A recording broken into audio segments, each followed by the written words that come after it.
Welcome to OLM Live. I'm Christie Taylor, and OLM Live is an interview platform here on YouTube that's powered by On Location Memphis.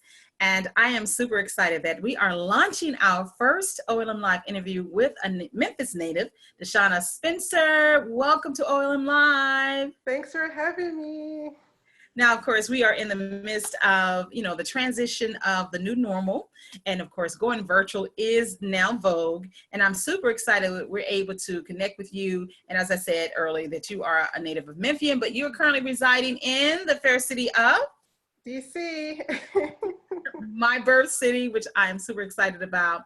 Now, we're going to get into who you are as far as the founder of kweliTV, but going back to your Memphis roots, let's talk about that, and then we'll get into the journey of film.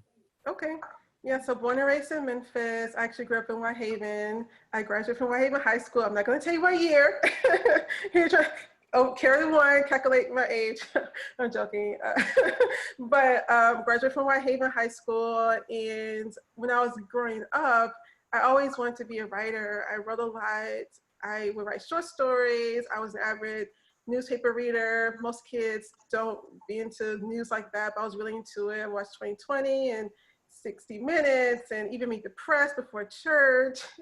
I was really into news, and I really thought that once I left Memphis, that I would be a journalist, because I would read about novelists, and at first I wouldn't be a novelist like early on, but then I started reading the biographies of novelists, and a lot of them had really bad lives, and it scared me as a child. And it's like, well, I can be a journalist and I can make money that way. And so I left Memphis. I went to Jackson State University, studied communications. My concentration was in print journalism. And while I was there, I ended up working for the Clarion Ledger, which is the largest paper in the state of Mississippi. I was initially an obituary writer. Not the most glamorous job in the world, but it really gave me the first insight into crafting stories. And I was working in the newsroom. I was actually working on articles. And just to backtrack a bit, I didn't really see myself doing this at that time, because of course the streaming didn't exist.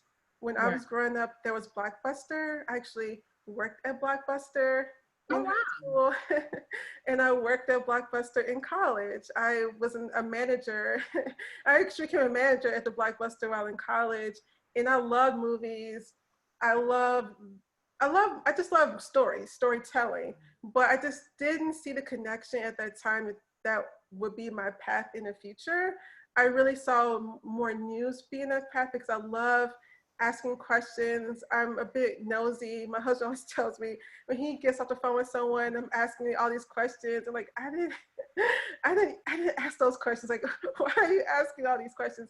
So I was being the type of person very curious about things. So I really thought news would be my path. But I remember while I was working at Blockbuster, I remember just the love of film, and how at that time had some ideas like maybe I could be a storyteller, maybe I can be a screenwriter, maybe I can do a documentary.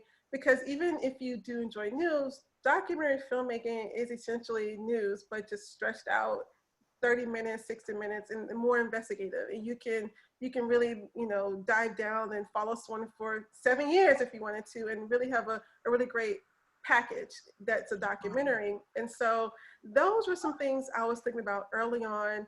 But it wasn't until college where I really started to have more of a closer view into what I really want to do.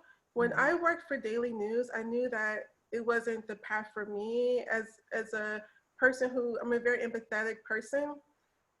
Actually, when I was my first job, I was 24 and I first moved here. I had a job in Silver Spring, Maryland, which I'm sure you're familiar with Silver Spring, Maryland.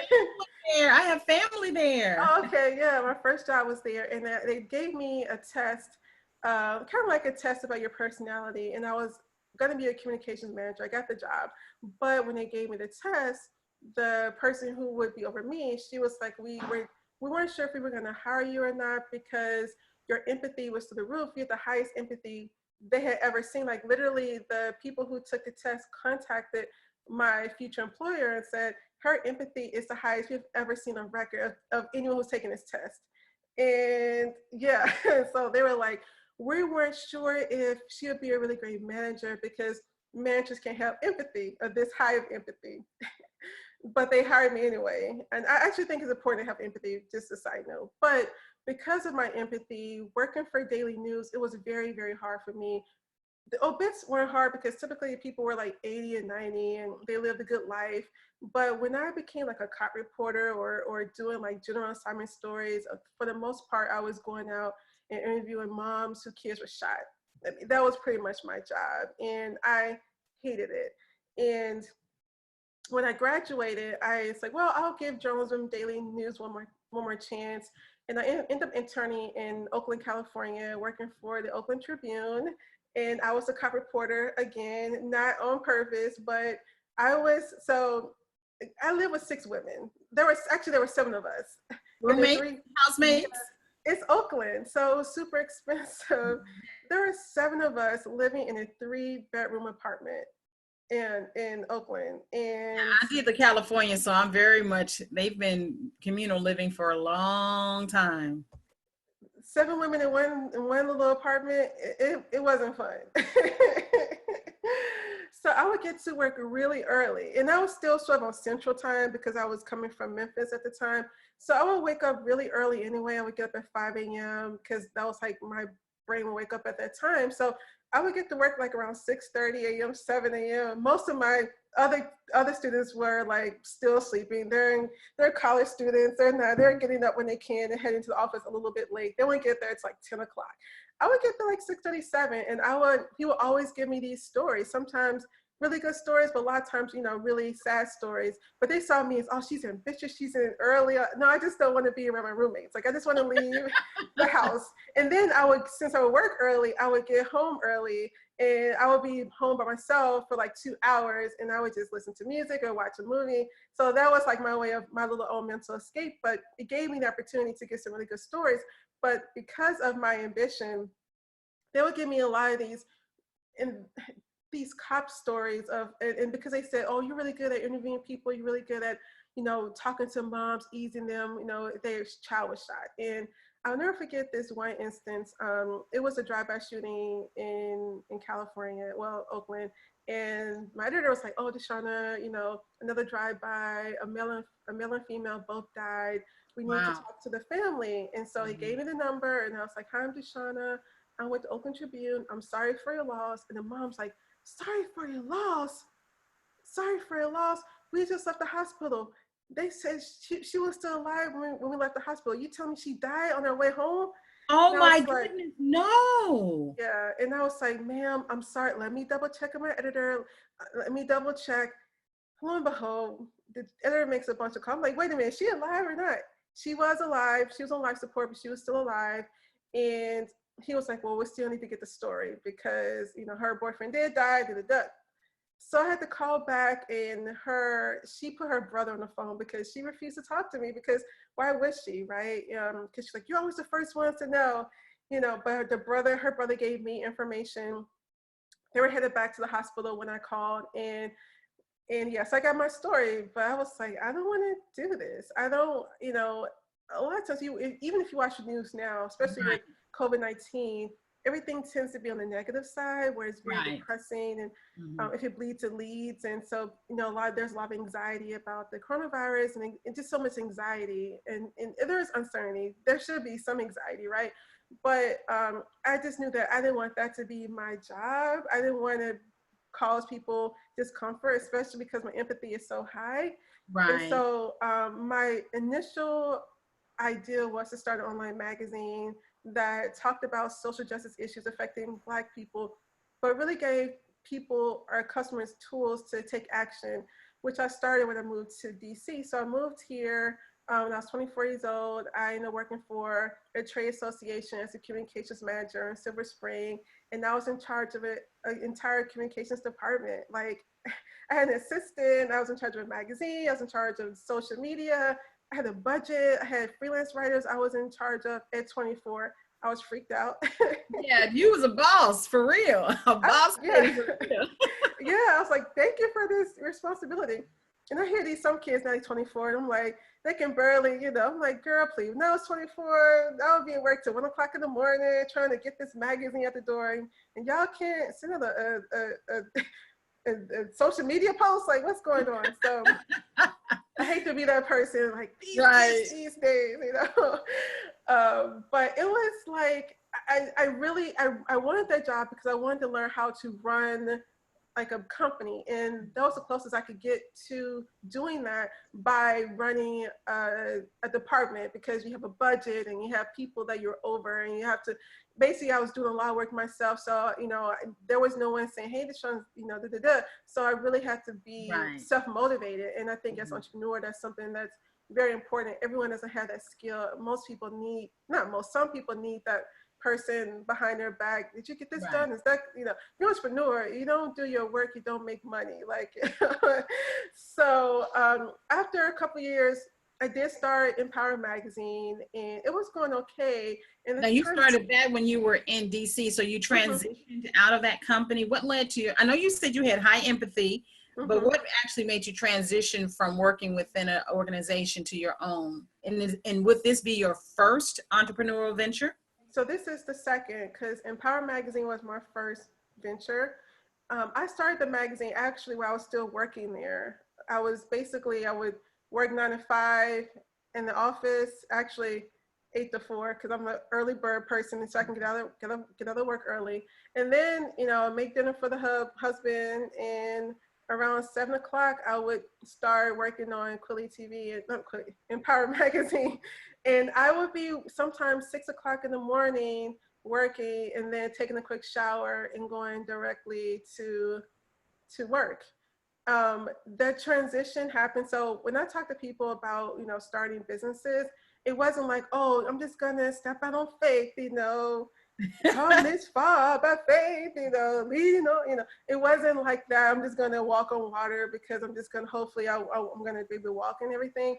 My husband and I, you know, we did put together some things to make sure that we'll be self-sufficient, you know, if anything happens. So for instance, early on in our marriage, we worked on paying off all of our debt. So student loans, credit cards, everything, you know. So while I was still working full-time in my company and still working on my business part-time at night, my first venture, Empower, we were working on paying off all of our debt. Actually, right now, we're totally debt-free. The only debt we have is our mortgage, and we work really hard to pay it off. And as you know, I'm in the DC area, so the mortgages here are much higher than they are, like, you know, in Memphis. So we're working really hard to pay it off, hopefully next, you know, few years. Okay, let me pause and say congratulations. Okay. I love that. You're inspiring me. Thank you. Yeah, girl, do it. Because I mean, my transition to working full time, it wasn't a decision. So basically the company made the decision for me. And that's what happens for a lot of people. Literally, we were halfway, almost done with paying off all of our debt. And then I was working from home briefly because, well, I was on not maternity leave. I had surgery. I had like major surgery, and I was at home healing. And I got a call from the VP of the company saying, hey, you know, the company's in debt, and, you know, we're trying to figure out how to, you know, cut. It was like $300,000 if they were in debt, and it was a small company, so they were trying to figure out how to cut corners. And they were like, we may cut the magazine and basically outsource communication so we can save money. And I was like, oh, well, that's my job. And so she was like, well, she's like, well, right now we could care more about saving the company and versus ourselves right now. Wow. And I was like 8 weeks into like bed rest, like, cause I had 20 fibroids removed, 20. And so I was like, okay, my husband comes home from lunch, and I was like, hey, what if I get on your health insurance? He's like, what do you have in mind? And I was like, well, I told him what happened with the phone call, and I was like, maybe I'll become a contractor for them. I'll put together a proposal, and that's what I did. Literally, at the time, my husband was helping me up and downstairs because I could not walk downstairs myself because of the surgery. And so he put my laptop on my lap, and I basically wrote a proposal. And the proposal was basically saying, if you make me a contractor for the company. This is how much money you save on insurance. Da, da, da.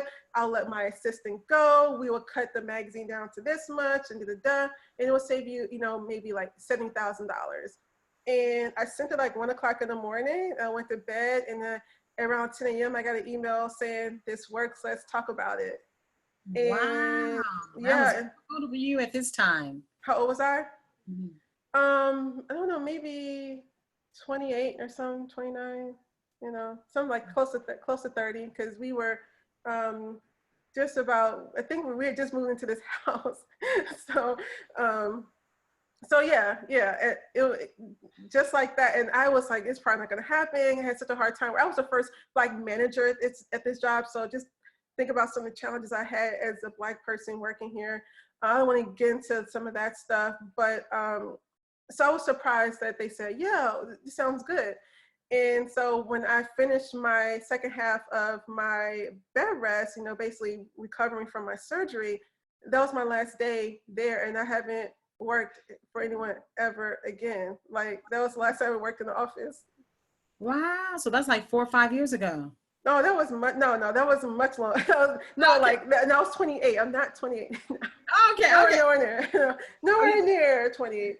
And so, so How I. many years ago was that then? How long has it been? How long has it been? Gosh, at least like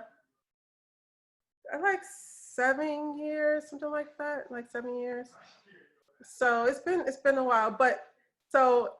So I guess the question would be for me at this point then, so I see your journey. You know, I too used to be in radio, so I understand that journalistic, you know, part as well as the empathy. And as you were telling your story, I totally thought about Oprah, who also worked the DC, Baltimore area. And it was her high empathy that also kept her from being a success in hard news. Mm-hmm. But it definitely segued her into the, you know, the world that she became. So I'm trying to catch, okay, let me see. So here we are, you're in this position that you create as a contractor to stay connected to the magazine.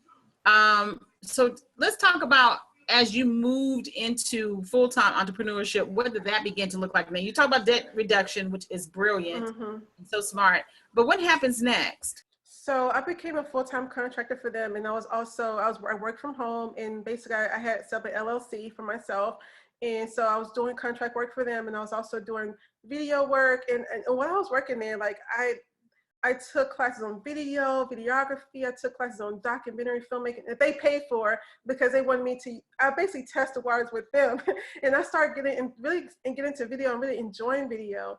And so I was there, I was a contractor for them for 2 years. And that ended because we just decided to part ways. And literally when we parted ways, like, we wrote our last check to our last bill. Like, literally, like, we wrote the check and paid to be debt free. A week later, I get not even a couple of days later, I get a call like, can you come in today, DeShuna? So yeah, that's basically how it happened. And initially I was really still trying to focus on Empower, but there was a new idea that was brewing, kweliTV. And so what's that? What's strong? I mean, okay, so you're taking these classes that they're sponsoring, you know, videography, documentary work. Is that the thing that begins to spark you from going from print into filmmaking? That was partly it. And also just, especially at the time, you know, this is what, you know, 2013, 14, right? You know, something like that.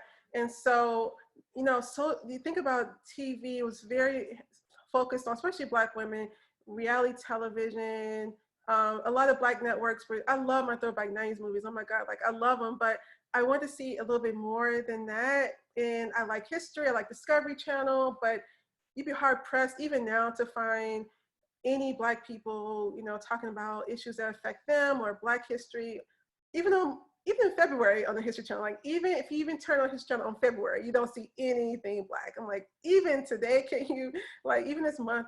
So the wheels started to turn. I was, you know, flipping through cable, and I was like, gosh, I don't see anything I like. We're spending all this money on cable, and this is whack. It was whack to me. And so that's when I was like, well, maybe I'll get a streaming service. Well, because at the time we were trying to cut corners because I was no longer contracting for this company, and it was really good time to sort of, if they say like, then the fat, what's something with the fat? I can't even think of the terminology. Yeah, cutting the fat. Yeah, cutting the fat. And I was like, so trim the fat. Yeah. And at the time, gosh, we were paying close to $300 for cable and phone and all that craziness. And so I was like, well, let's cut this. This will save us some money, since I was no longer getting money from them. And, because Empower was making a little bit of money, but not enough to really say, oh, we're in the money. It wasn't like that at all. And so we cut cable, and I got a streaming service, and I was like, wow, okay, there's Black content here, but it's still not enough for me. I still don't see Black history, and the algorithms were just showing me the same films. I'm like, I saw this already, I want to see something new. And so I was like, well, maybe there's a Black streaming service that's already fulfilling this need. At the time, I was working on a documentary called Mom Interrupted, and Mom Interrupted is interesting because even though I wrote a lot about mothers or just parents in general who lost their children to gun violence, I vow I would never do it again. But as you know, been in DC for some time, DC every September, there's CBC, everyone and their grandma comes to DC in September for the Congressional Black Caucus Foundation's annual legislative conference.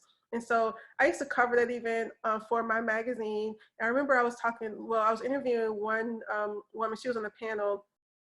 She started this organization in Chicago, I forgot the name of it, but she was a CNN hero. And so she was talking about how gun violence, how it affects many people, especially moms. And she was like, whenever something happens to people whenever people talk about gun violence, they talk to the clergy, they talk to people who are like politicians, they talk to everyone, but they don't talk to moms. They don't talk to the people who are affected the most. And like literally as I was filming her, Mom Interrupted popped in my head. And I was like, how am I gonna do this documentary? And so I had never done a documentary before, and the idea came to my head. And then all of a sudden that night, I got an email from this organization in DC called A Mother's Tea. And A Mother's Tea, have you heard of it? So Mother's Tea is an annual event for mothers and moms and dads who lost their children to gun violence.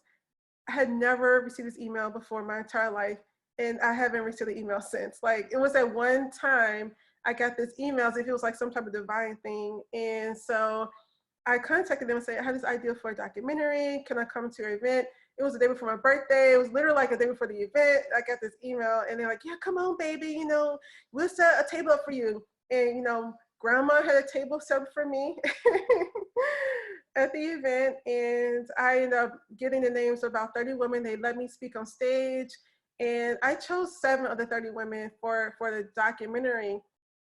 And from there, that's when it really sparked, because when the film was in the film festival, it was in a local film festival in the DC area, and that's when I started really seeing the impact that film festivals have, especially for Black filmmakers. But a lot of times there's no path for them once they finish their film festival run.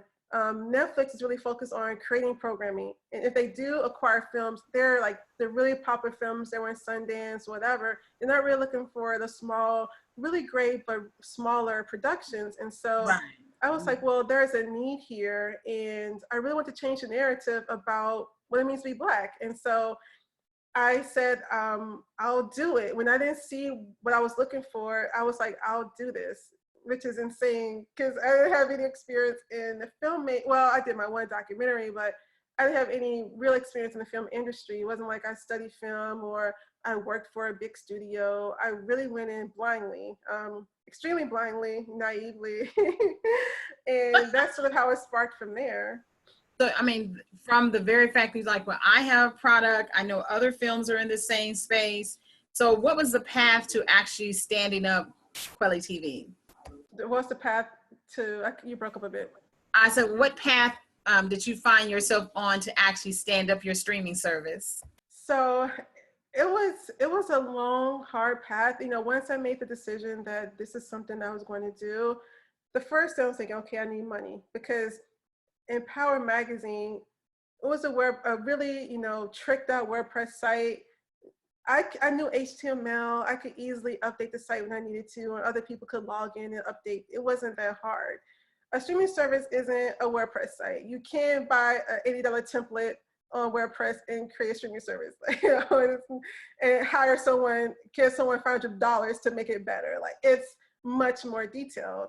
And so I just started doing research on the streaming services at the, you know, well, at the time, definitely, you know, the HBOs and the Netflix, the Amazon Primes, the Hulus. Of course, that information wasn't readily available, but I just, you know, tried to do the best that I could to try to figure out how to make this happen. And then I found out about a business plan competition, and that's when I applied for it. And at first I was like, should I do, and this is where like the fork was in the road, like, do I go down this empower path? Because I applied to so many competitions before. And I never even got to the first round for Empower, no matter what competition I applied for. And I was like, well, should I continue to fight for Empower, or should I really maybe think about this new ideal and see where it goes? A lot of times, like, especially, I'm a type of person where I'm not a quitter, and sometimes you think, well, I'm gonna keep going, and no matter what, this is what I'm supposed to do.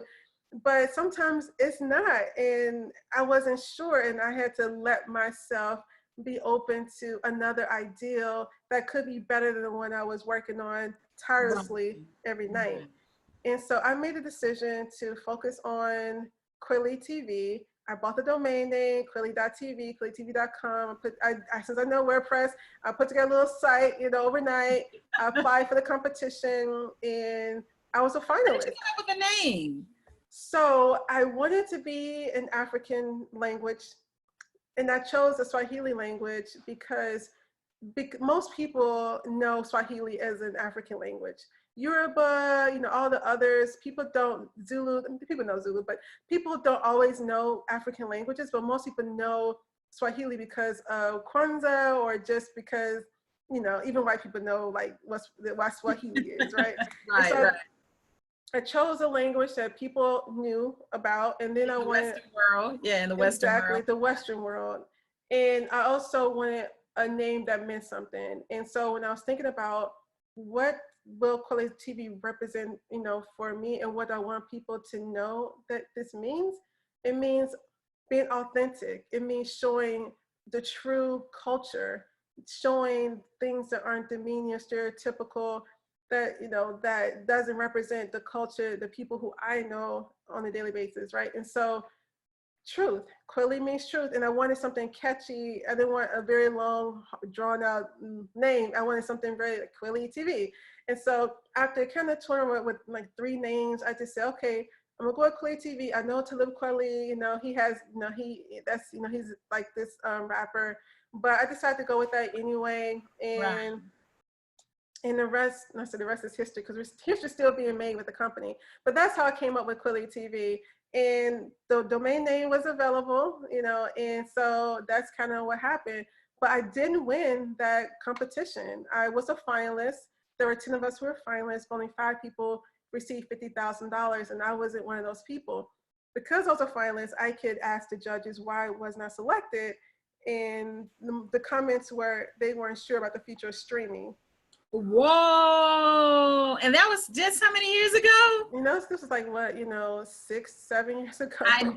And see, I was in LA at that time, and I remember when the, you know, system was beginning to implode, and people were still definitely second guessing Hulu and Netflix, because they were the ones, the front leaders.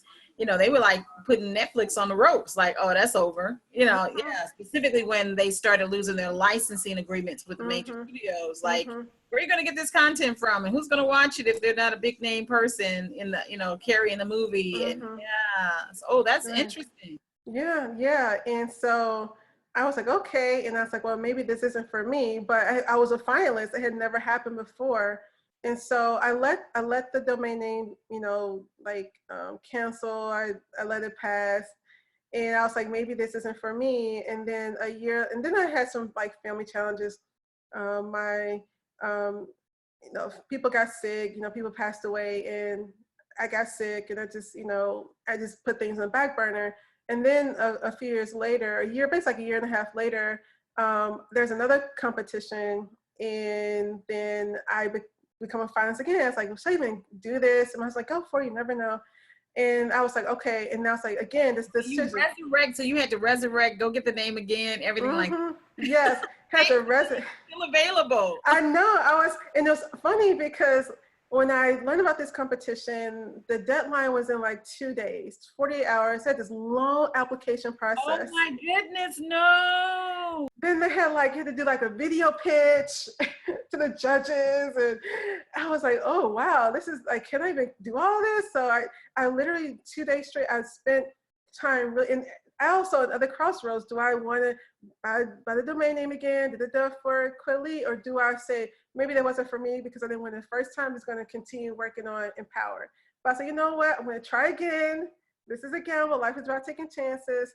And so again, I bought the domain name again, got another WordPress site put together in a day and a half, did my pitch 3 o'clock in the morning when my husband was in bed, just had the lights on in the house, did my video pitch and sent it in.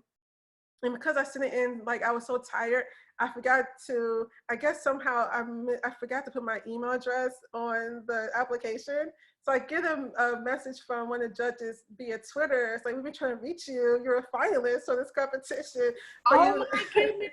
You left your email off the application. Wow. I was like, what? Oh my God, I must have been really tired. Because it was a long application and I only had almost 2 days to do it. And so I was one of seven finalists for this one, and the finalists were really accomplished. One lady, she worked for the New York Times. Another person went to Harvard. One person she was a fellow, Knight Fellow. Another person, she was the former editor of Heart and Soul. And oh my God. And I'm DeShuna. Look, and I'm just DeShuna with a new idea. Exactly. I didn't, I love Jackson State. I didn't go to Harvard, I wasn't a Knight Fellow. I didn't have any of those credentials. And so I was really intimidated by everyone who were finalists with me. And I was like, why are we even a finalist, And so I worked really, really hard. And 75% of the final competition was your pitch. And then 25% of it was public voting. And I hate public voting. I hate that with a passion. I wasn't a popular kid in school, and I just had memories of, not doing well at that. And I don't know if people aren't gonna care about this. But I was like, you know what? I'm gonna put my feelings aside. I'm just gonna do it. And I remember they opened up the public voting, and after the first week, they had they would post it on Facebook how well everyone did. And wow. the first week, I was the bottom. I was number 7 as far as number of votes. I was at the very bottom. I was like, see, this is why I don't do these competitions, because I'm at the bottom. But I sent it to my friends and everything else. Look, guys, I'm at the bottom. I had this idea for this company. If you want to take the time to vote for me, you can. You can vote as many times as you want. And I had people voting for me, taking the time to vote for me. I would go to events, and at the time I would have kweliTV on one side of my car and Power Magazine on the other side. I would go to event, hand someone my car, and they'll flip it over. kweliTV, oh my God, someone emailed me your information and I voted for you for 10 minutes last night. Good luck. Wow, that was major love. Yeah, it was amazing. My mom and my dad would just spend hours just voting for me. One of my friends, he's my husband's friend, Patrick. Oh, he's a white guy. He was like, DeShuna, I voted for you for 30 minutes yesterday, and I'm gonna do it again tomorrow. Thank you, Patrick.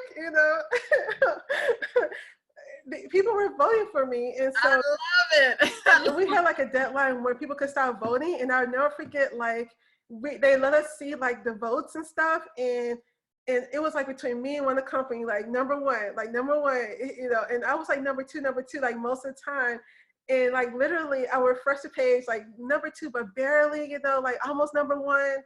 And my husband, he was voting, my parents are voting. I mean, people are voting for me. And once it hit midnight, I refreshed the page, I had the most votes.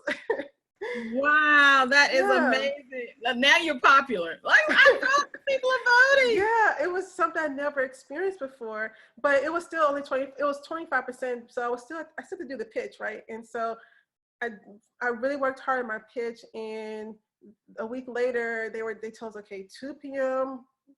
Tuesday, if you won, we're gonna email you first, with congratulations. And I'll never forget, I was like sitting back here on my desk and like on my computer, waiting, waiting. Like I didn't want to look at my phone. I was on my computer. I was like, because I was working, I was like, ugh. And I remember like just waiting for it, and like literally like 2:01, congratulations, I won.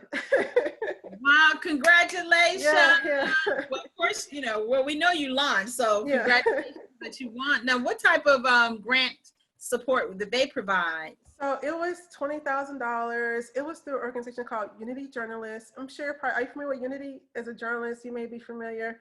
So Unity Journalists it no longer exists, but it was all like the journalism organizations like NABJ, NAHJ, NAAJ. Right, yes, I'm familiar with those. Yeah, and the Native American one, like I'm just kind of like all of them. Basically, it was like, and every other year they would have like a combined conference. Every couple of years it'd be a combined conference. And so, as you know, because of the challenges that journalists of color have getting jobs, keeping jobs in newsrooms, they create this fund to create avenues for journalists of color to become entrepreneurs. So we will be control of our own destiny instead of waiting for a newsroom to hire us. And so this competition, there were Asian American journalists, there were Latino journalists, there were of course Black journalists, Native American. We were all applying for this one. I think as far as there were like maybe 2 of us who were Black, me and the woman who was the former editor-in-chief of Heart and Soul. We were the 2. No, there were maybe 3 Black people. Yeah, there were 3 of us who were Black of the 7 finalists. But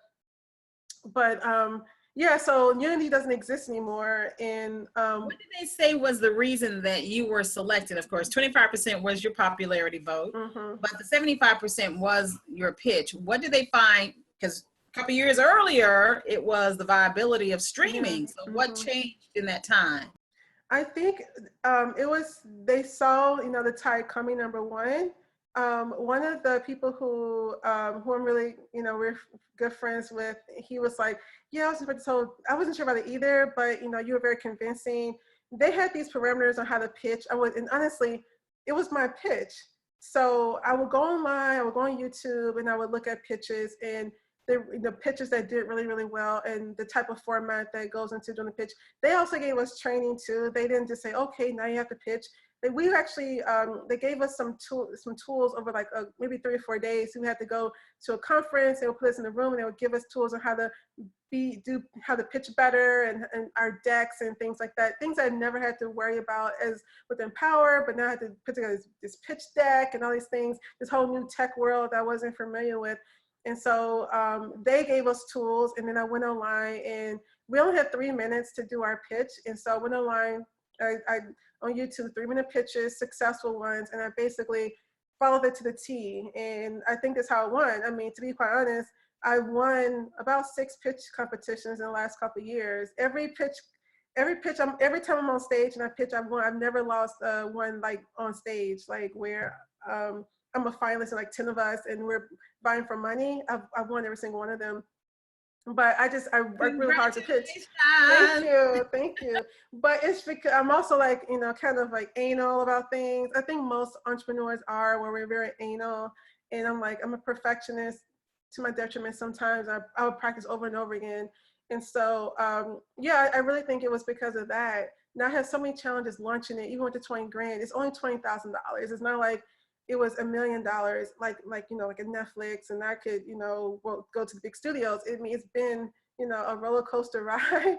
But let me ask you about that, because, you're saying that you knew HTML, website design. So did you actually build out your own platform, or did you use a programming company? Because I know those are now available. I mean, of course, it's, several years later, and things are getting into that whole template mode. Right. But since you were kind of early, did you have to build out the platform yourself? Yes.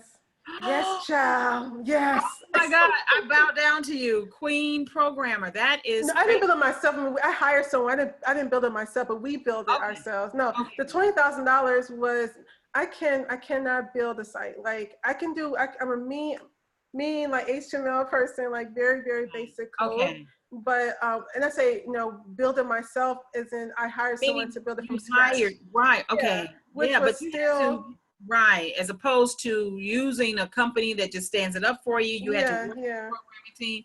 Still, that is hard lifting. That's heavy, heavy And they lifting. didn't know what they were doing. I mean, that was the reality. Like I hired someone, he never finished the full site. He ghosted on me. He finished maybe about 90% of it. And the person who was like the go between us, like, well, it's taking a lot longer than anticipated.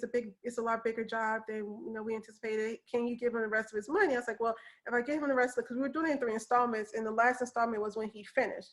But they were like, it's we're 2 months behind. He just needs some money. He has a child, and I was like, yeah, he has a wife, and so I was like, okay, empathy, right?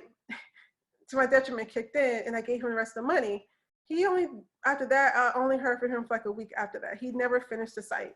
Oh wow! So, hmm my goodness. So what ended up happening was at the time I was working with I had like another person I was working with, and we were trying to decide, okay, do we want to launch the site, the way that it is, or do we want it to be perfect and fixed in the way that we sort of envision it for our beta go around? Because the whole goal for people who are new to this field, like when you start a company, you don't build the bells and whistles. You build a beta, you build a MVP just to prove that people want it. And that was something that was hard for me because I'm the type of person, I'll go to church like I should, but I'll pray like nobody's business. And I remember praying and meditating, like, and this is for me. Let me win the money. This is for me. I want to win the money. I remember crying because I was like, it was hard for me to pray that. If this is for me, if this is not for me, they'll let me win. Like, because I really wanted it so bad. Because I never really wanted anything. I really wanted to make this company work, and I had those other like let it go. I'm like, okay, this isn't for me, then I'm not gonna win the money. I have to be okay with it, and not cry as I was saying that, but I won. And I also had to say, okay, I have to let go. This is an MVP. I'm not gonna build the bells and whistles. I want to prove that people really want this. I'm assuming people want. I'm assuming I'm meant to do this because I won the money and I asked it and I prayed and meditated about it. But still, people may not come, and so I built it just enough to prove that it could be something that could be a real company. And so we made the decision to launch it anyway. There's a quote by the co-founder of LinkedIn, and he says that if you're not ashamed by the first version of your product, you built it too late. And so Wow. I was extremely embarrassed by the first product. It was clunky, it was ugly, but you know what? It can play movies and it can take people's money, right? I mean, like. So how did you acquire content? Because of course, now that you have the site, of course, to even launch the site, part of that past making it, functionable was content acquisition. Mm-hmm. How did you go about that? And what was your process of elimination? So getting content, especially in the MVP beta stage, it was hard, but not impossible.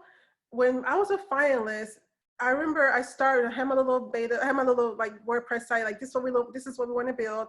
And I remember approaching filmmakers. Now initially I approached film festivals because I had been in a festival, and so I was like, well, this is a really great way to partner with festivals. But they didn't know me from Adam. I emailed about 20 to 25 film festivals, Black film festivals mostly, and no one emailed me back after like multiple emails, a couple times to people, like no one returned my emails. And so I was like, okay, I'm not going to get content from the film festivals. And so I'm going to reach out to filmmakers personally. As a journalist, if you're a good journalist, you can find people. And so initially it was just me, reaching out to people and emailing them, cold emailing them. So were you finding them within the DC of the East Coast area, or how did? Everywhere. Because Okay. kweliTV was never about, a region. kweliTV is about the globe, celebrating Black culture around the world. And I really didn't say, we celebrate, so kweliTV, we have independent films, documentaries, web shows, children's programming, news, and live experiences that celebrate Black culture from around the world. So we have content from North America, parts of Africa, Latin America, the Caribbean, Europe, even Australia. Everybody's Black. And so, for me, it's really about global. And so when I started reaching out to filmmakers, I had the global lens, and I would just, reach out to filmmakers from all over and, go to festivals and try to find, well, not, physically, but go to websites and look at content I think would be a good fit. My initial goal was to have 50 films. When we launched our beta, we had 32. So we didn't reach the 50 mark, but 32 films, I mean, who was I? Like I'm a nobody, and so these people gave me their films. They trusted me with their films. And so I took that, and I still take that very personally. And we launched with that. And the rest is history. The rest is history. Now, okay, so because now we're getting into, the relationship that you're about to build and are building with On Location Memphis, hometown, about connecting with independent filmmakers. What was the process that you used to acquire those first 30 plus films to launch Kweli? What was it, a licensing agreement, and what has changed from year one till now in your acquisition process? So the main thing that's changed was initially you didn't have to be in a film festival for us to, you still technically, like if you have a good film, and I'll still, look at it, but we did sort of, move the mark up a bit, because we would get the crazy submissions from people. And I'm like, this isn't a film. The light, you can see the camera, like hanging down. It's worse than Tyler Perry's movie, like stuff like that. And so I was like, no, like we can't, or like the talking would be off, like, the audio would be off. And so I said, okay, we need to sort of change things a bit. And so now the thing is, you have to have been in a film festival, unless it's a web show. If it's a web show, of course, most web shows aren't in festivals, but if it's a movie, it has to be in a festival, because festivals, that's the first vetting process for us. Now, people still submit anyway, and if it's really, really good, it's something to consider.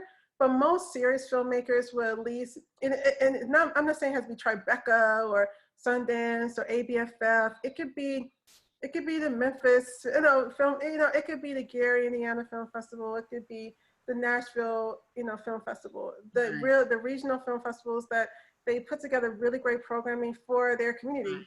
Mm-hmm. Who are really good at catching good film. And so that's the main thing that's changed since launching kweliTV, is really how we vet. Another thing too is that, everything else hasn't changed.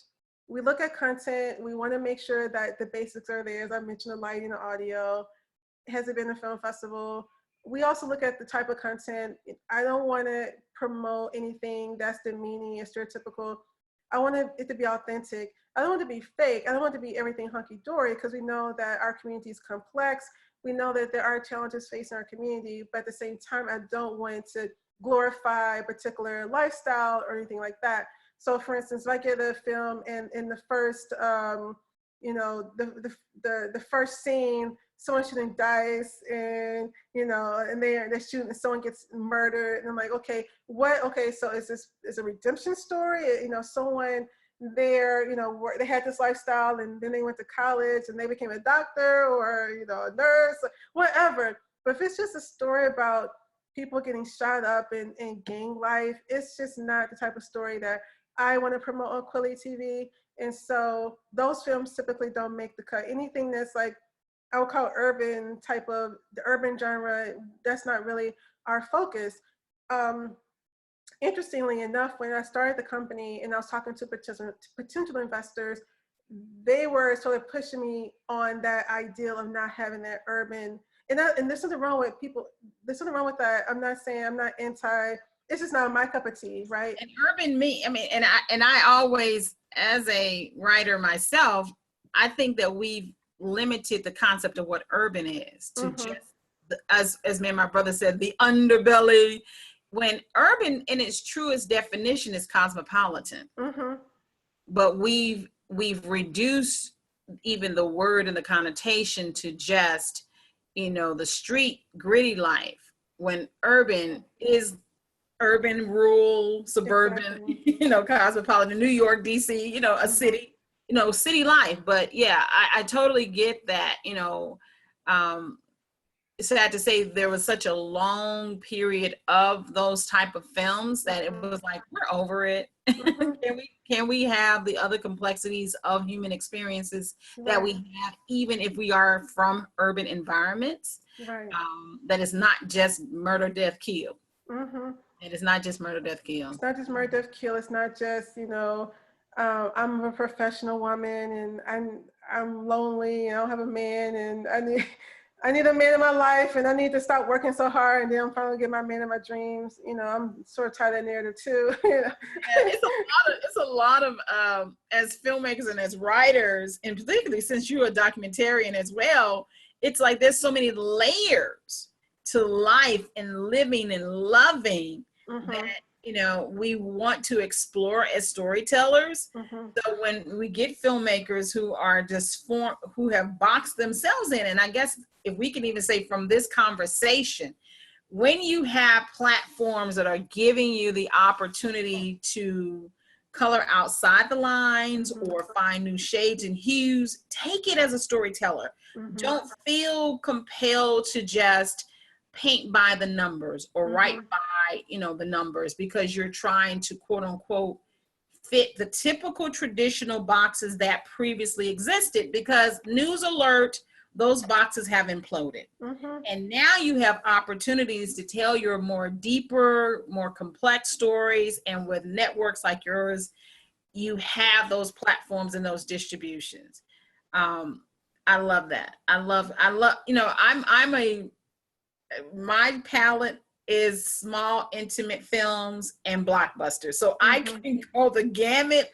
I like those super micro stories. Like, oh my God, like there's this short film, and I'm gonna let you talk, where it was on, I think it was on YouTube or Vimeo years ago. And it literally was a micro short about plastic bags caught in the wind.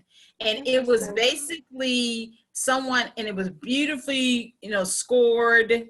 And it was literally showing where somebody was taking, you know, they had gone shopping and the plastic bag, I think, got caught in the cart, the grocery cart. And somebody literally created a story of how the wind takes plastic bags and where they end up and where they get snagged and when they get caught, and how oftentimes it ended up in a landfill with all these other plastic bags. You see how micro that was? Yeah. With no dialogue, because it was showing you what waste and environmental. I mean, it was so many layers to that story. But then, of course, I got to go see the next, you know, Marvel comic. Right. but that's nothing wrong with that. I think it's good to have like that complexity, right? But I feel like a lot of times, especially for like white directors, they sometimes have a leeway of being able to create all these different types of narratives. But a lot of times, if you're a black director, you're sort of pigeonholed, and it's like, well, this is a black appetite. But what is a black appetite? You know, I think that I'm noticing like our documentaries are our number one genre. People watch docs more than any other thing on our platform. And so people are like, well, you know, when I started the company, black people don't want to watch. Black people told me that black people don't want to watch documentaries. Wow. And it's funny because, you know, my brother and I, we grew up reading encyclopedias, watching PBS specials, you know, documentaries is a natural progression. Your first film was a documentary, you know what I'm saying? So we are storytellers, but I think we've boxed ourselves in. So between me and DeShuna, we're saying, unbox yourselves, get out your box, break the box down, and write complex stories. Whether it's short films, narratives, documentaries, web series, go for the deeper, dig deeper. Yeah, dig deeper, and it's okay to dig deeper, and it's okay to try to figure that out. And there's a place at kweliTV for that. And even if people say, well, no, people only want to watch this or that, like, tell them they're wrong. Because I think people like, well, this is success because this particular filmmaker has been successful making these types of genres. I think it's why, like in the 90s, they were all the sort of same, right? They were either, you know, the gang life, there was Boys in the Hood, Menace 2, Clockers, Higher Learning. I can go. Juice. I mean, I could go on and on. Also now, okay, if we're going to talk about it from that perspective, we still, as in with Hollywood now, are dealing with a male perspective. Mm-hmm. And it just happened to be a Black male perspective. And yet the female voice, or the female-centric voice, was not being heard or told. Because during that same time, we had Daughters of the Dust, we have Eve's Bayou, you know what I'm saying? And when we had Love Jones, which was a male-directed written film, he's never had an opportunity to have another one made. Now, of course, we had Best Man, but how many years, decades later, did Malcolm have a sequel? You know, so I think it also hinges, which is one reason why distribution in place is so important, you know, to have you have the people in front of the camera, behind the camera, making the decisions, but the distribution platforms are paramount to free storytellers up, because you also have the thing of how are they going to put the movie out theatrically? What studio is going to pay for it? Right. Now you don't have that limitation. Right. So I think that now, if like those, like the Love Joneses, Eve's Bayou, if they came out now, they would have, I mean, the success would have even been larger, because now, okay, I'll just watch it from home. We don't, because people say, like, I was on this Zoom panel yesterday, you know, for Third World Newsreel, and all of us were in the industry of film. And so one of the panelists, he was talking about how much he loves going to the movies and how he misses it, and how, you know, people are missing on the experience because of, you know, people are staying home, you know, while things clear up, hopefully over time. And I was like, well, actually, I'm the opposite, where I rarely go to the movies. I watch a lot of film, but not at the theater. Like last year, I don't think I went to movies once, and I only went once in 2018. I went to see Black Panther in 2018, and that was it. And I went to see it later because I was traveling so much. But I went with my husband. He saw it. I think it was like the third time he saw it, by the time he saw it with me. Wow. And then, like, but I usually just watch movies online. Like this year I saw Harriet, and I saw the Photograph. I did see those two movies, but they were both like, one was an invitation only. Well, they were both kind of invitation only type of events. So I was able to see them both. But yeah, I think people are now more drawn to, okay, I'm going to be at home. It's more comfortable. I don't have to go out to spend $10 on popcorn or how much it costs. I can just be with my family, be with my boo, and really watch. And it opens it up to a larger audience. And I think that a lot of times for filmmakers, I would love to, you know, create more documentaries and create other content. I don't even think about it being at a theater. Like my mindset is like, oh, it has to have this big theater.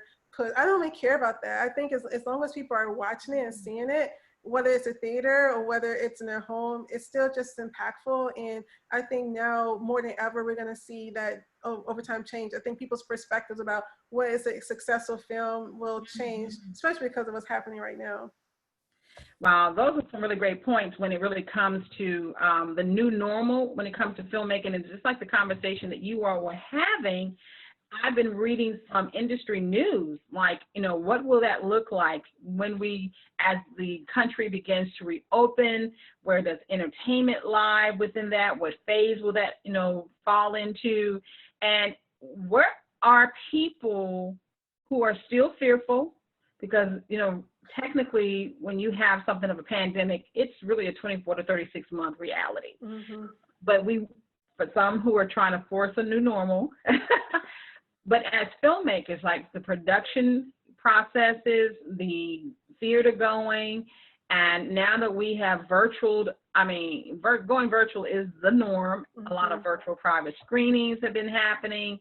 And as you said, even without that, when you have a company like NBC Universal, who had such major success with Trolls going to streaming without going theatrical, I think that the benchmarks, now you're a newer filmmaker, so you're like that going theatrical, which was always the gold star, the smiley face, the, you know, the Oscar in your hand, you know, that particular, the carrot before the cart, you know, the horse is no longer also what you all aspire to. You all are storytellers. It's like, I want it in more hands than even the theaters can hold. Smart devices, streaming platforms, global audiences, without the no of the studio or the investor. So I think that now that even those who used to have, like, I have to be theatrically, you know, and I have a friend who technically just did a movie, and I've actually been trying to encourage, is like, well, your concept of stuff has a global appeal.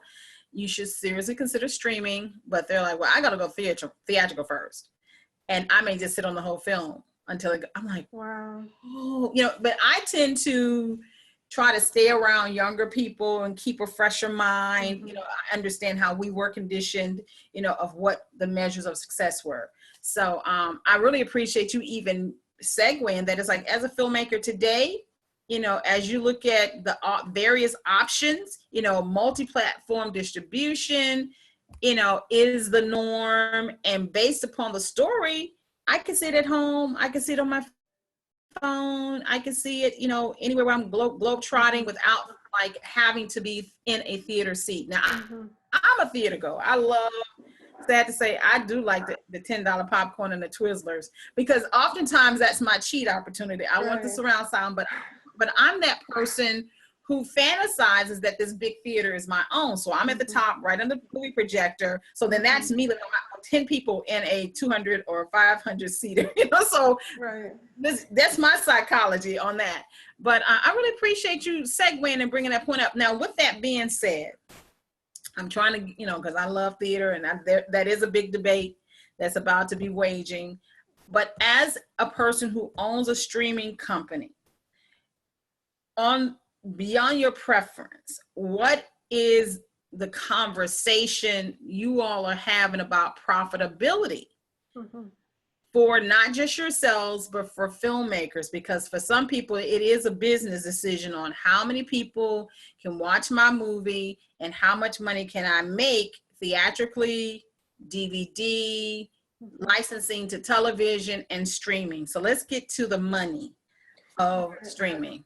Well, I agree. I mean, just like with the music industry, you know, when people were buying CDs, of course, musicians were making more money off of a CD because you bought this whole album and it was a whole experience to cover. And now people don't even buy albums anymore. You hear an album, you pick and choose 3 songs. You don't even buy them anymore. You just say, hey Siri, I want to hear whatever song, and it plays for you. You don't have to own anything. So, and it has sort of hurt the music industry in a way, right? Because people aren't buying whole albums. It's cheaper for them to just put it up, and then so it's not like you have to put together this whole CD anymore and the cost associated with that. So same thing with the film industry. Yeah, of course, theaters, film studios make more money because people are spending, gosh, I don't know how much it costs. It's been a while since I've been to pay for a movie ticket, but it was like $10, $15 or something like that. And so in some cities it's 15, yeah, in some cities it's probably like 15 here, maybe. I don't know. I feel so back, so go. But I watch a lot of film, just not the theater. You spend, so definitely there's more money to be had that way. And of course, with streaming, it is different. It's almost like the music industry where, you know, it's not as much effort to put the film out to the public. It's just flip and switch, and it's on a streaming service.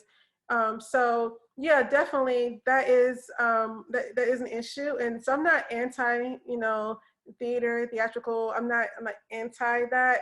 I just know that it just depends on what the filmmaker, what they want to get out of it, right? If they want the theatrical, you know, opening and make that influx of money, they can do that. But also too, like once this sort of dies down a bit, like the panel was on yesterday, it doesn't have to be theatrical. It can also be, you know, in museums or universities and charging people like, so those are some things that, you know, I've been doing where like last year before all of this, you know, we had a 6-city tour and we were like New York, of course we're here in DC, LA, Chicago, Atlanta, and Oakland. And we did it as a brunch. So it wasn't just like, oh, we're gonna sit down and watch a movie. We had brunch, we had mimosas. There was like a networking component. We screened some short films, and then we did a Q&A with the filmmaker. And people love that concept because it wasn't just, I'm gonna sit in a dark room, I'm gonna walk away, you know, wow, that film really impacted me. And now I'm gonna talk to the person either the person came with or maybe put on Twitter or something like that, where we actually allow people to have those conversations with filmmakers who actually there after they watch their film. I enjoy things more like that versus like there's nothing wrong with the theater. I'm not anti. I know it sounds like it. No. I love all movie-going experiences, but some people have been finding the more intimate, communal experience. It still is watching a movie, a shared experience. That's really the whole point of a theater. Is a shared movie experience. And now that you're getting into indie projects, short films, private screenings, it still it gives you that opportunity to still have that shared viewing experience with people who you don't go home with, you know. Exactly. I totally agree with that. And so I think that the economics definitely, it does change, but I think for the films we do, particularly, they're independent films anyway. Most of them usually have very limited theatrical releases anyway, if any. So, most of the films that we've, filmmakers we dealt with, I would say about 35% of our films are shorts. So they won't be making it to the theater. The only theater they're going to be in is at a film festival. And so for my particular industry, the indie film industry, it hasn't changed that much. The filmmakers who have had that theatrical experience, it was for 2 weeks, and it was very limited because the distributor that they were working with only had so much money to be in so many theaters. And so I think, but for big box type of films, I think that would definitely hurt. I don't think that those films would ever, I don't think that's going to change. I think that people always will want to see Avengers in a theater first. I know I will. Yeah. But I will. No matter what age you are, right? I mean, there are teenagers who will they may not go to movies to see much else, but they'll go to movies to see the Avengers because it's just the experience of the surround sound of the 3D, just the experience of being in the theater, and everyone else, get the experience with them. You watch the credits and then some, the little next, little sneak peek afterwards. Everyone kind of gets that together. So I don't think that would change. That's why a lot of studios are pushing back their openings until next year because they want to make sure they make their money off of their films. So I don't think that would change. I think a lot of times people think this new normal, 2020, everything's gonna be turned on its head. I don't necessarily think that either. It's just like when people were talking about radio and TV, when people started. And they never disappear. People are gonna always seek entertainment. It just more options. So DeShuna, quick question, because we are talking the numbers, we are talking the money. As an independent filmmaker, someone who's emerging, and because you have actually thrown out line items that most people don't think about. Sad to say, most writers and filmmakers only think to post-production. They don't incorporate marketing, or as I say, P&A, and the investment you have to even do forwalling, whether you're buying theater screens or if you are doing a 6-city tour, those are additional dollars that you have to factor in. So let's just say that you take the theatrical or forwalling concept away and you have a finished film and you want to go straight to streaming. How do you make it profitable? And what exactly is that relationship with a streaming company like yours? So it just depends on the deal that you have with the company. So a company like Netflix, let's say if it's a little indie, they may give you a couple $1,000s for an exclusive deal. With Amazon Prime, what they do is they do a revenue share. They basically give people a cut of revenue based off of how well the numbers look for views. And Hulu does something similar to like Netflix. We're sort of similar to Amazon, where we do a revenue share where 60% of our revenue goes to our content creators, and we pay them every single quarter, and it's based off of minutes viewed.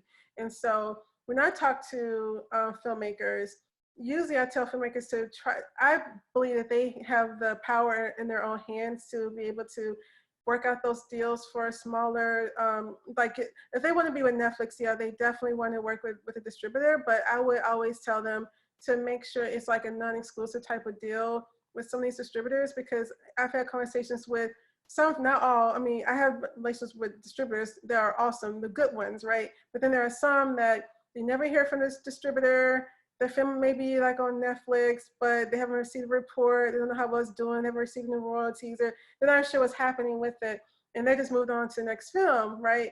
And so I always tell filmmakers to make sure that you're really gaining control of your destiny, that you know exactly, how your film is doing, and with the big companies, like, you want the data for your film. I don't think Netflix gives out data. Amazon does, but I don't think Netflix gives out data. Just write you a check and say, okay, we have your film, so that's it. Yeah. Netflix doesn't do a lot of traditional reporting, even on your audience size. You just get your check and be on your way. So if someone wanted to, and we'll get into this because I know we're going to have a part 2 to all this, because we got to talk about the new relationship that you have happening with On Location Memphis for 2020-2021. But if someone is interested in having a relationship with your streaming service, what are the requirements that you have in place and the type of profitability that they can anticipate, whether it's a short web series or feature? Sure. So anyone who wants to be on kweliTV, we have on our website, we have a button that says submit. And from there, you will see basically the requirements that we need in order to review the film. If we think the film is fitting with our mission and our purpose, and it meets other criteria, like it's been a festival and the lighting's okay and the audio is in sync, the basic things, then we'll have a conversation with the filmmaker about how we work with filmmakers. And so, as I mentioned, 60% of our revenue goes to our filmmakers, and we pay them every single quarter. And so the payouts are, it varies. We're a small company, so we're not like dishing out, 20 grand, per person. We're not like that at all. Per quarter, a short film could be across the gamut. It could be a couple $100s, or it could, for between shorts and full-length films, like between everything, it could be a couple $100s, or it could be a couple $1,000s. It just depends on how well the film did, and also depends on how well we did, what our quarterly, because we base it off of our quarterly revenue. And so the reason we did that is because as a small company, I can't be like Netflix. I can't give someone like, here's a check for, $2 grand, all right. The best we can do is, okay, this is how much money we made for the quarter, and we're going to give you a big chunk of it, and we're going to divvy out to you evenly based off of your views for this quarter. And so we give our filmmakers as open books.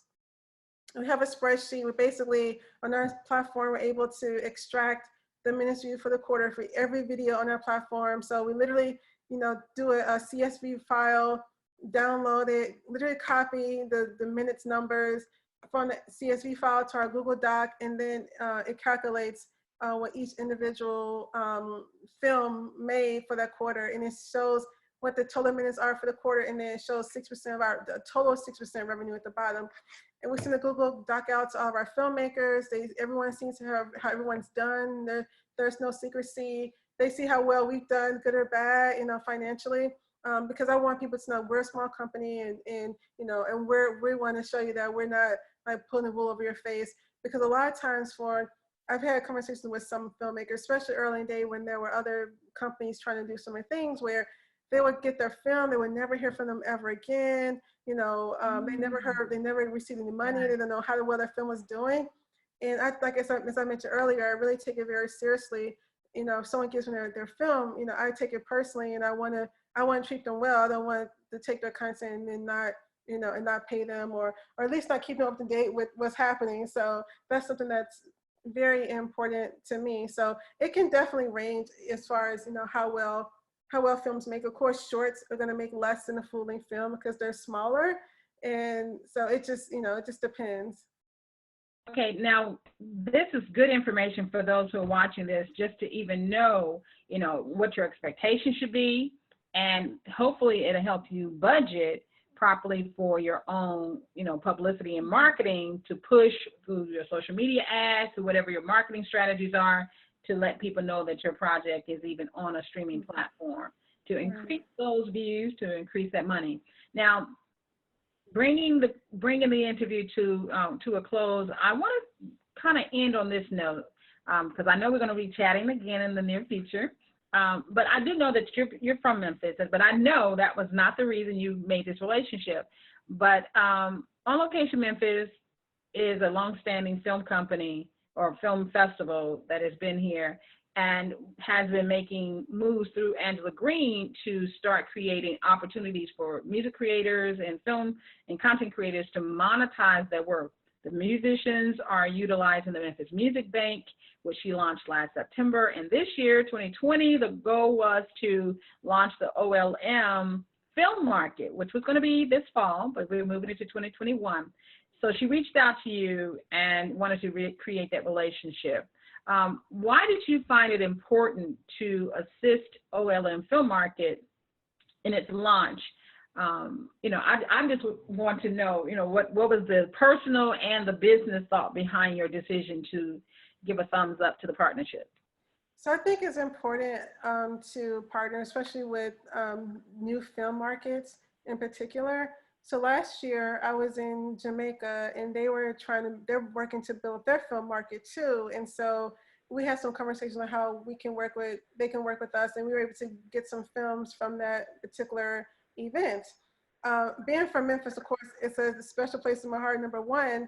But number two, I think a lot of cities are trying to figure out, like, how can we be like Atlanta, right? Atlanta has basically carved out this really great, film industry that they're making a lot of money off of it. And I feel like Memphis can also get a piece of that pie. It's in a really great geographical location.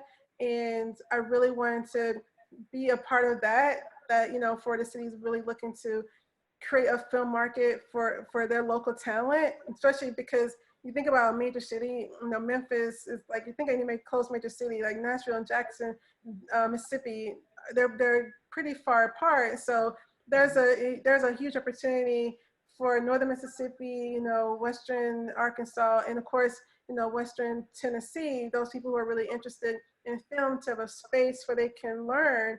And so I think it's really great to see that, the city is looking to do this, and I want to be a part of it. Because I think, most cities, I don't think Atlanta should be the only place that gets that. I think a lot of other cities could have the opportunity where people don't have to leave the city to leave a particular city in order to get particular opportunities. That people should have the opportunity to get the information or get the opportunity where they are already. And so that's the reason why I was interested in doing it, because you think about it, Atlanta, it's just been over the past decade that they've really grown to be this real big film hub. So it can happen in other places too. And with Hollywood, people are sort of realizing in Hollywood, New York, it's so expensive to film there that people are trying to figure out other ways in which they can film things and not necessarily have to be in LA or New York. And I remember during my panel yesterday, one lady, she's from New York, but she was in Houston now, and we were just talking about, she really mentioned, which was a really good point, is that historically the past, since we started filming, that the narrative has been New York and LA, when most films are someone's walking off a subway in New York, or they're walking down Sunset Boulevard in LA. Like, it's always the, the same lens of New York, LA, because that's where the film industry is. But I think there's opportunity to show other sides, just like with the music industry, where, of course, when hip hop started, it was like New York. And then after that, the West Coast came in. But then, lo and behold, here comes Memphis, right? With the local talent. And then there's this new narrative. And it's, Atlanta had their narrative, and then Houston had their music, and they had their narrative that was unique to Houston. And so I think that we can do that in the film industry as well. Okay, so how can people subscribe to kweliTV? They can go to their website, kweli.tv, KWELI.tv. There's an orange button that says join, and basically it's a 7-day trial, so you have to pay up front. You have to put your credit card information in, but after 7 days, that's when you charge. But if you decide that you don't want the subscription, let's say day 6, all you do is cancel and you're not charged for anything. But right now, we have about 400 titles from around the world, lots of documentaries, lots of great independent films, short and full-length films, some all various topics from around the world. And if you also want to reach out to us on social media, we're just at KWELITV on Instagram, Facebook, and Twitter. And of course, for those who have a Roku TV and Mm-hmm. other platforms, it's available on there. So once you subscribe Right. to mine, Yeah, we're on Roku, Apple TV, Amazon Fire, iOS, Google Play, Android, and recently we launched on Comcast. congratulations.